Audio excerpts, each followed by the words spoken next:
Hello, welcome back to the channel. Today I have my Alfa Romeo 159 TBI, which I've been threatening to show you for quite a while, but keep forgetting to get it out. That's mainly because it's currently August the 8th, and I haven't put any petrol in this thing since May, and normally I would do it every 3 weeks or so, but since getting the 156, I haven't had the inclination to drive it. That's two reasons. First of all, I've been a bit, V6 blind recently because I've been enjoying the V6. And secondly, because I went away for a couple of weeks, and I'll give you another one for free. I have ruined this car. It's not immediately apparent why, because it's not running. However, if we come around the back, I'll tell you why I've ruined it. It's these pipes. Yes, these are not stock pipes. What I've done is I've made the exhaust bigger, and I've taken out the mid box. I did this in February on the advice of a friend who likes to mod his cars. However, I've not really ever been one for modding, so I am going to get it changed back, because at the moment it's insufferable, especially for a 4-cylinder. It just doesn't sound right. I'm keeping the bigger pipes because I feel like they actually fill out the holes more, which is better. But in terms of the mid box, which if I get down here I might be able to show you some underneath. Yeah, it's just stainless steel catback system, which, I spent the money on it. It's just not what I should have really done. Yes, this is the outside. As you can see, I'm running the Giulietta? No, I'm not. I'm running the Giulia Quadrifoglio wheels, which were not a cheap item, but I feel like they give it a really nice look to it. If I could change it, I probably would have had them powder coated in a lighter colour rather than the darker. I feel like dark gives off sort of, I don't want to say boy racer vibes, and the exhaust doesn't help with that, but once again, it's getting fixed. And I've also changed these, which are the indicators, as you know, but they flash like that, all LEDs and fancy gizmos, which is very cool. What else? These brake calipers need a bit of attention. As you can see, the paint is not perfect on them. Planning on taking the wheels off this weekend. Sorry about that, I'm right next to a road that isn't busy right up until I start recording.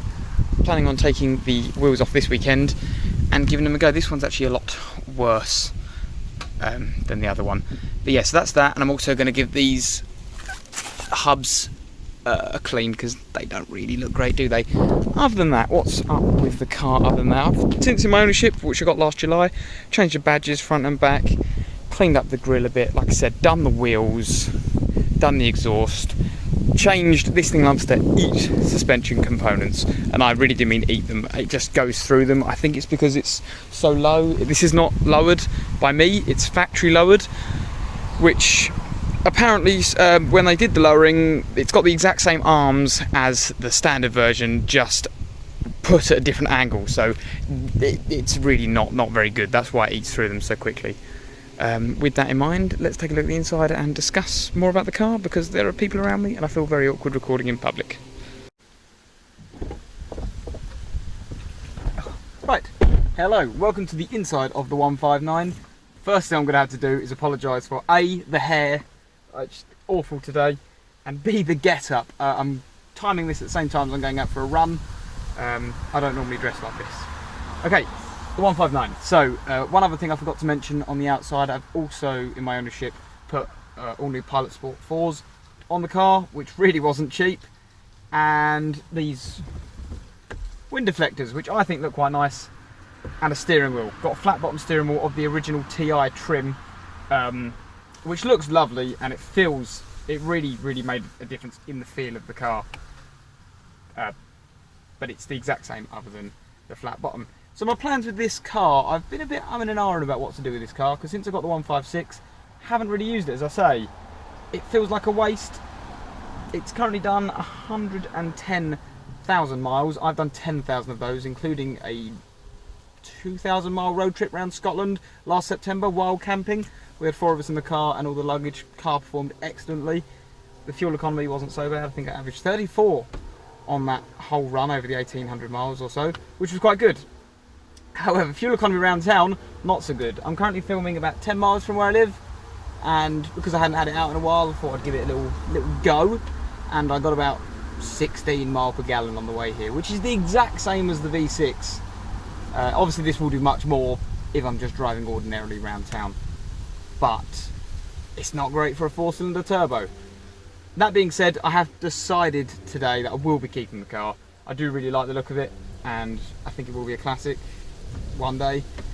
I don't know that, I just think that. So I will be keeping it for as long as I can. Yeah, what things I need to get done to it. Need to fix that exhaust, gonna have a mid-box put back in, keep the bigger pipes at the back, because like I said, I think it looks a bit nicer, so I'll keep those. I would like to have the whole suspension refreshed. I've got some strange creaks, which could be bushings, not so sure. I would like to go over those calipers, like I said, because they're just not in very good condition, and I don't plan on respraying them. I'm just going to take the wheels off, and then I think you can get some lacquer spray or something like that. I don't know the technical details. I'm going to get into it this weekend, but I think they're salvageable as they are for at least a little while until I get round to having them powder coated, because to do that you have to take them all apart, and I'm not very technical and I'm not looking forward to that. That's all I plan on doing with that. I think interior wise, always wanted to swap this interior. This is the TI interior, it is a TI spec car. I've always wanted to swap them for the tan interior, because I really like a tan interior and I think it would look nice on the car. But these are heated and memory electric adjustable, which are quite rare to find, especially in a tan interior. So if I was to get it, obviously I wouldn't go for a downgrade as something that this car doesn't have already. So I am on the lookout for that. One last thing I might do, I might show you under the bonnet. Not for any real reason. I mean, it's a 4-cylinder with a engine cover on it. Doesn't exactly look spectacular. Doesn't look anything like the 156, but it's something else to show you. If there is anything else you'd like to know about this car, then please leave it in the comments. I will be doing more videos on both the cars, including this weekend I'm going to Brands Hatch for the Auto Italia Day. I think that's what it's called. And I'm on the Alfa modified stand with some other people from the Instagram world. I'm not, that makes it sound like I'm from the Instagram world. I'm not, I'm really shit with social media. But I'm going there this Sunday, and this Saturday I plan on doing, like I said, take the wheels off, get those cleaned up, and also giving the car a good clean, because I don't know if you've seen from the video, but this car is a right state, because I really don't look after my cars enough to clean them, just to maintain them, which is probably bad, but the dust adds paint protection. Right, let's show you under the bonnet. Okay, and here we are. This is very grubby, which is my fault because I did an oil top up or an oil change on it, and I got it all over it, and as I said, I'm terrible when it comes to cleaning my cars. Oh yeah, that's the thing, I did have a coolant leak at one point, which was fixed. Well, I say it was fixed, it was meant to be fixed, and then the clip that they put on didn't actually fix it, so then I had to do another clip. So that's all fixed and sorted. Other than that, mechanically it's all good. Recently it did have a turbo rebuild at 100,000 miles, or a new turbo. I'm not actually sure if it was a rebuild or a new one. I probably should have checked that, but my history of buying cars is awful. I go there, get far too giddy and excited, and then buy it anyway, regardless of what the actual condition of the vehicle is in. So it had a turbo rebuild. However, it has, I've noticed very occasionally, it's only done it a couple of times to be, but if I put my foot down in third, I have noticed a quick cutout. So I think there's a leak somewhere in one of the turbo, I want to say turbo hoses, but that's probably very wrong terminology. So that I do need to have investigated and looked at, but that's just going to be added to the endless list of things to get round to. So with that in mind, thank you for watching. Let me know, like I said, if you'd like to know anything else about this car. It needs a bit of paintwork on the bonnet actually, because it's all chipped. But yeah, if you'd like to know anything else about this car, then please do let me know. But thanks for watching the video, and take care.